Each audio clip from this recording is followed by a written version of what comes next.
Welcome back to the Turtle Talk podcast. It is your host, Old Sun Sports, and we are co-hosted by John from Sideline Sports Network.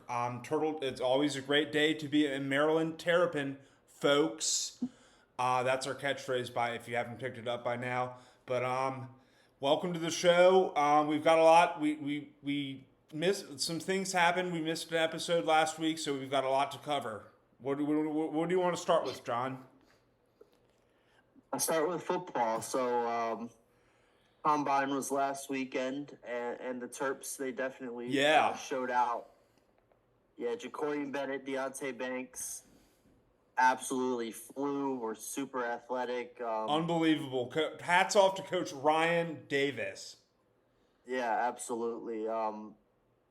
Kim did really solid. Copeland was super fast, like we expected. Demas, I think, was a lot faster than I really We know how expected. to develop football players now.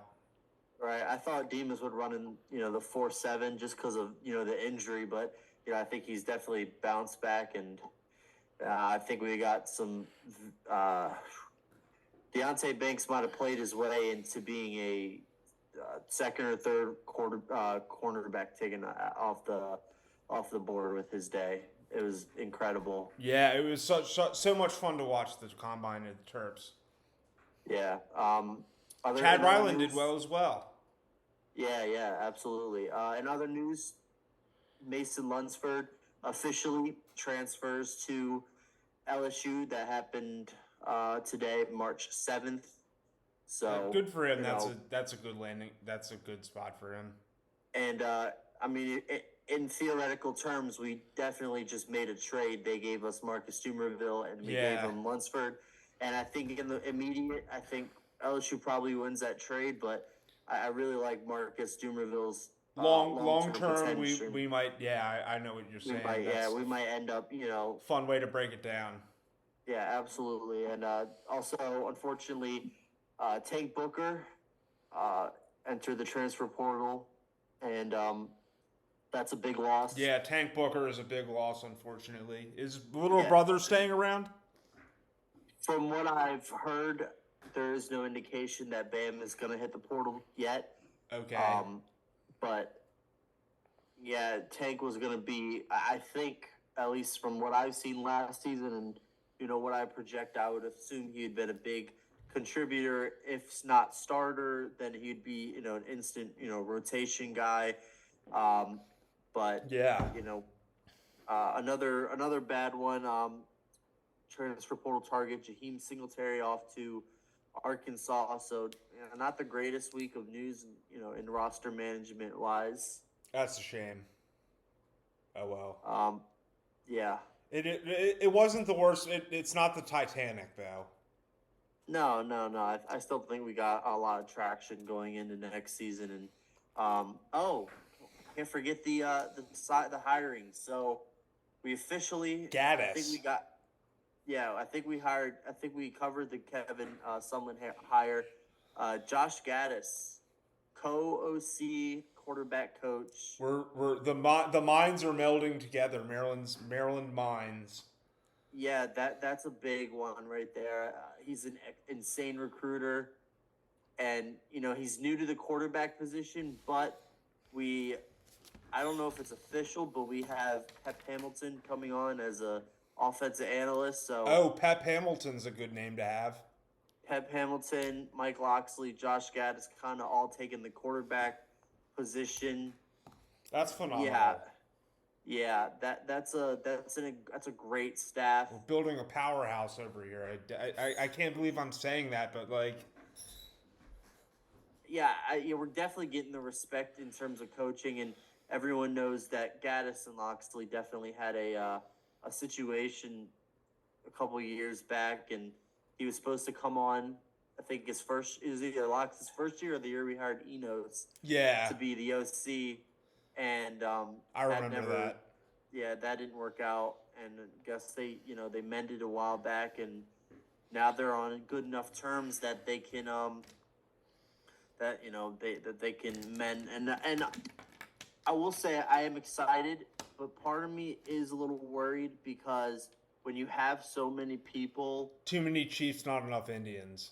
Yeah, well, I wouldn't even say that. I just think that there's a tendency that not everyone is going to agree, and there has to be the right mindset to Yeah. move on from, I wouldn't say arguments, but there's going to be discussions made with the three of them, and TBD if that's going to work out. I think it will, just because I think Sumlin more and Mox likely are than really not. close.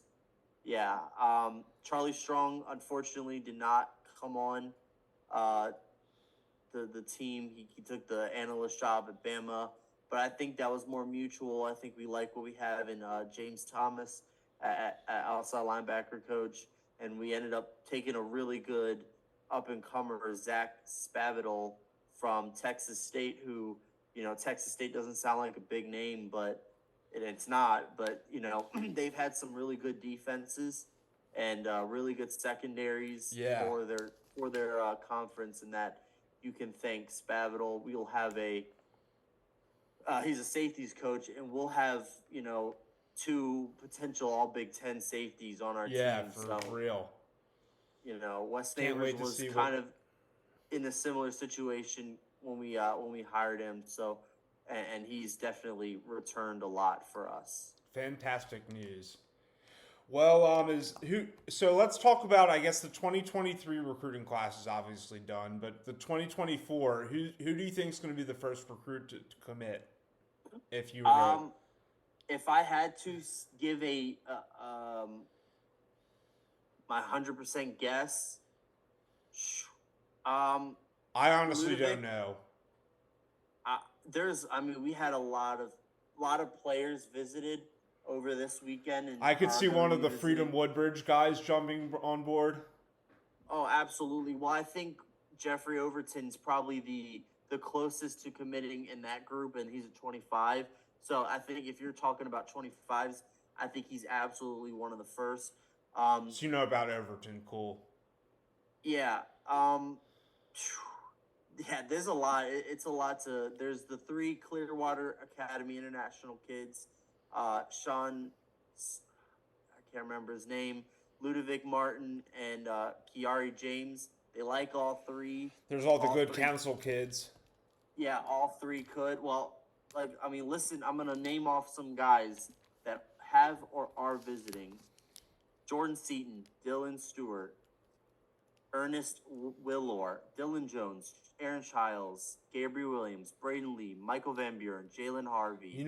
I'll predict Gabriel Williams. That's who I'm going to go on a limb and say Gabriel Williams.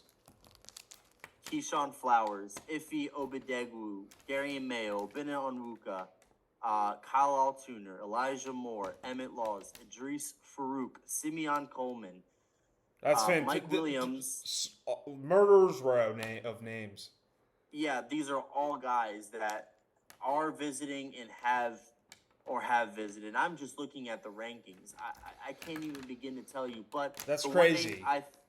The one name I think you should definitely watch out for, and he was very close when he was at St. Francis, is Mike Williams. Now he plays at the big tackle.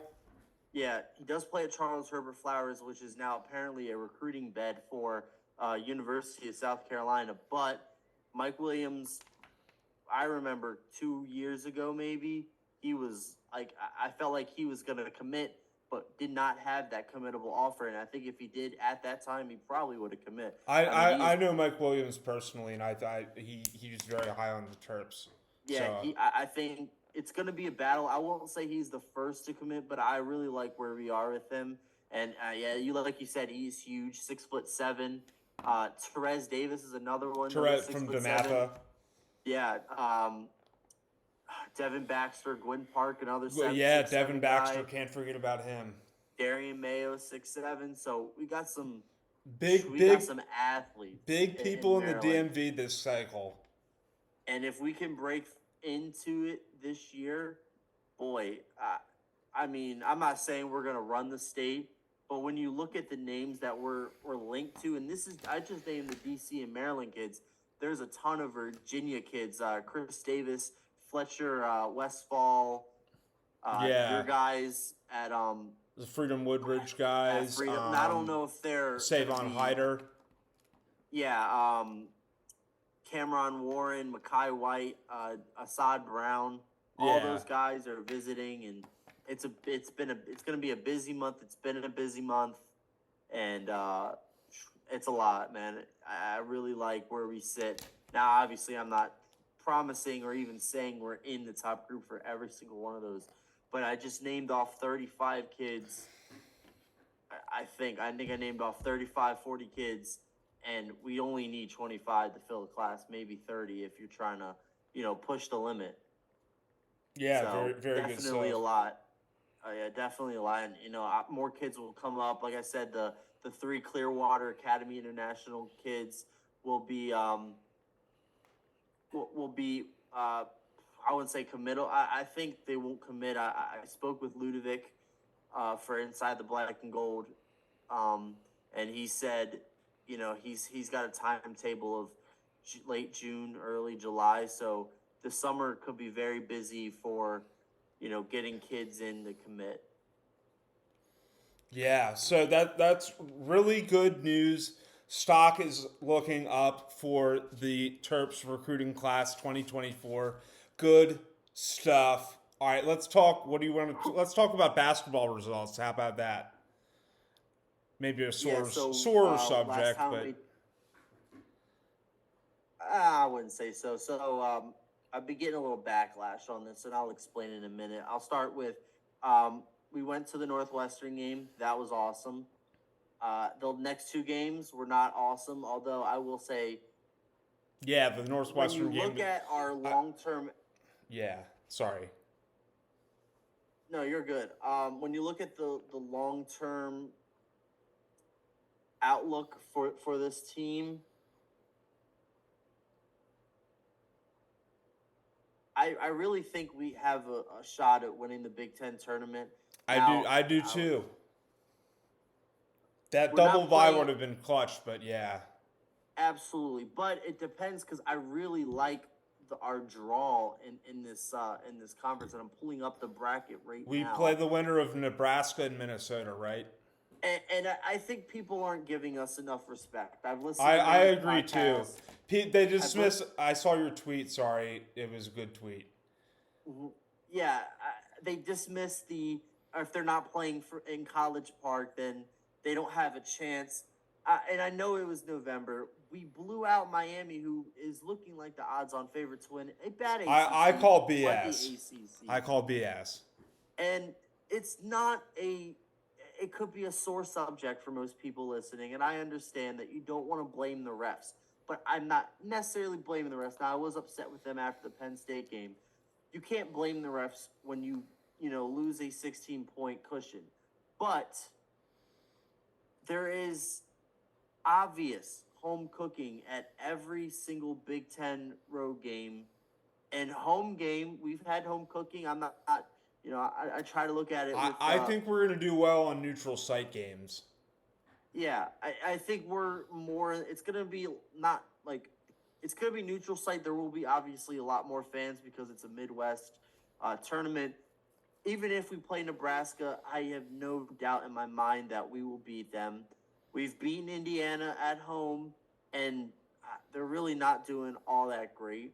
We'll play the winner of Illinois, Penn State, Northwestern.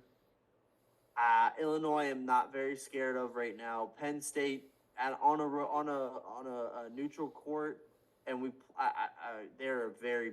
I don't know how we lost that game. I know it's. I don't tragic. really know. They're tragic. very, very weird team to watch play, and if we can, I think if we draw them again, we'll win. At Northwestern, I'm definitely scared of, just because Boo Buie and Chase Aldege. We had a horrible Chase Aldege game at home. We did blow them out, but Chase Aldege was terrible. Boo Buie was terrible in the second half. So if that's the team that stands in our way to whatever the top side is, which is the rest of the Big Ten pretty much, that scares me. If we draw Northwestern, if not, I think we're in the finals. And honestly, Michigan, Iowa, and probably Michigan State are the three that would scare me if we drew them in Yeah. on the top side of the bracket. Well, that's got even getting to the finals would be great for me. Yeah, I mean, I think we I really think need we to can win the tournament, but yeah, I mean, Big Ten is a little lackluster, and you're going to see the teams that don't get the home cooking, like Purdue, especially in the NCAA tournament, that don't that get the home cooking. You're going to see them start to falter in the and that could even, you know what? I'm not even going to say it won't be us because we're undefeated in the Big at home. So mm-hmm. yeah, I really like our chance at making a big run here. Yes, I agree. So next topic of discussion, what will it be? Baseball. We'll just go to baseball. Let's go baseball. Baseball's looking. Bats are heating up. Yeah.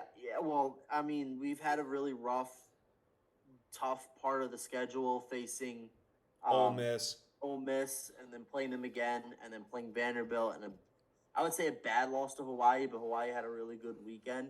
And then, so we sit at 4-7 right now. I think we played a team today, but our schedule eases up probably the rest of the season.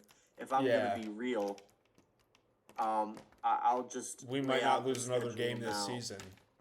That's a stretch, but yeah, we played UMBC today and won. We play Maine, Delaware, Albany, George Washington, Central Florida, who I think could be a tough competition, Georgetown, and then we start the Big Ten schedule, and you know that'll be a little rough, but I think we have a chance to kind of get on a nice little run here. Yeah, we're gonna heat back up. Yeah, definitely gonna heat back up. We have an interview. I think we'll have an interview. It'll be tomorrow, and we'll post this on Thursday with Ian Patrutz, the outfielder for Slugger. Terps, who Slugger had a really good week. 2 grand slams to start the season, like 6 home runs. Yeah, it'll be interesting. Really good stuff. So yeah, baseball's trending in the right direction, I believe. They went through the gauntlet. Yeah, definitely went through the gauntlet. Now, we can ease up a little bit until around April or mid-March, and then we can, try to worry about the Big Ten schedule. Although the Big Ten's not necessarily the strongest, conference in baseball. Yeah, absolutely right. So let's talk. What about Lady Terps? They're looking pretty good. Yeah, they lost in the semis to Iowa, who I don't think won. Did they win? I can't remember, but is the game even played? I don't know. I didn't watch the rest of it, but we definitely are going to be a 1 or 2 seed in the NCAA tournament. So, definitely looking good there. Looking at, I would say, at least Sweet 16, Elite 8, if we can just, get our all big performers, keep them rolling. Diamond Miller, Abby Myers, and Cheyenne Sellers get all big honors. Diamond Miller unanimous first team. Yeah. Cheyenne Sellers second team with defensive honors, and I think Abby Myers got third team.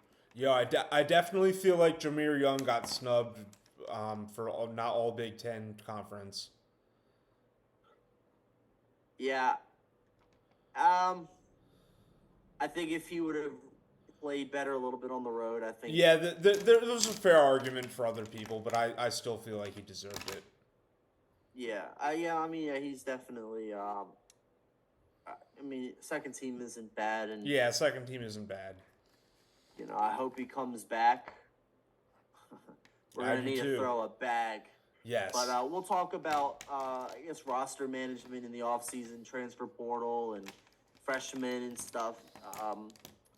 Probably next week, maybe the week after, if we can survive long enough in the tournament. All right. Well, next week we'll do like a early Monday episode. I'll talk about our bracket and preview the tournament. Stuff. Good stuff. Yeah. All right, so we're pivoting to now lacrosse. Lacrosse. I mean, we can hit that one quick. It's been a little bit of a rough season so far. We just lost Relative to the Notre greatest Dame. season of all time. Yeah, I mean, I'm not gonna say rough just because we've played some really good opponents, lost some really good opponents, played good, and won against some really good opponents. But we lost a tough one in double overtime over the weekend, and I think upcoming we have Albany, and then we start a Big Ten. Our season's. Yeah, and then it's the I didn't Big Ten. I didn't realize how fast the season went. Yeah. Damn.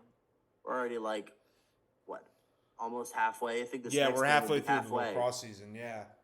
Well, regular season. There's obviously Big Tens and then NCAAs, so Yeah. that'll spread everything out. But you got Albany and Virginia, 2 road games, and then you kind of play your couple Big Ten schedule games, and we should probably finish with 3 or 4 losses, which is still a really good season, and Yeah. we'll see what we can do in the postseason. Yeah. Hopefully win the Big Ten. Never know. Yeah, I think that's definitely a reasonable goal. But definitely a reasonable goal. Well stated. So what did you want to talk about next?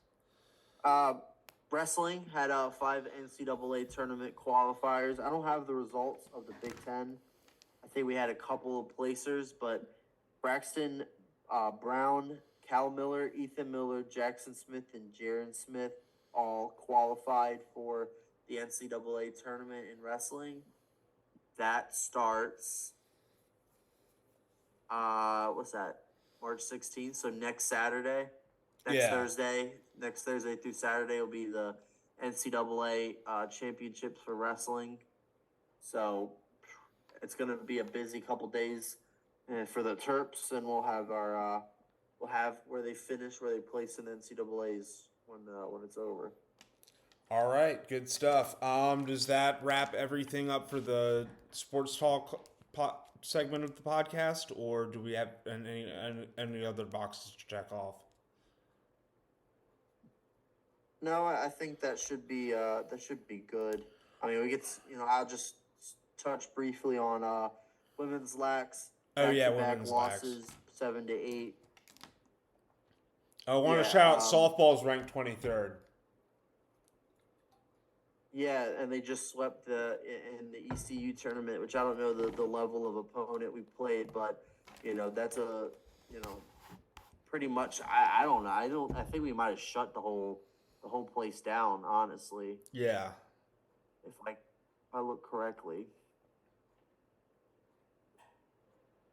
we won 4-0, 5-0, 11-0, 6-0. And 12-2 in I guess I don't know if there's a championship game, but that was our results over the weekend. We have a tournament against Fairfield, Ball State, Sacred Heart, Liberty. We host a tournament March 17th. North Dakota, Texas Tech, Bucknell, Texas Tech again, and then Rider, and then Indiana, and then a bunch of the Big Ten teams. And you know what? I really like that setup. I like the tournament setup for that. And honestly, I think basketball should kind of adopt a similar setup for that kind of for tournaments, like a couple tournaments. I know you got one. Most teams have one, but I think there should be more because I'd rather see that than us play Ken Palm 346 UMBC or some shit like that. Some scrub team to just kind of have a record. At least if they're going to do that in a tournament setting and have the championship game be us in Mississippi State or some shit. You know what I mean? Yeah. Well, I guess that'll wrap things up, folks. Is that did you have anything else, John? No, that's it. All right, well, get the great interview with Ian, the baseball player, the outfielder. He's the hitter of home runs is coming up next. Stay tuned, folks. Thank you.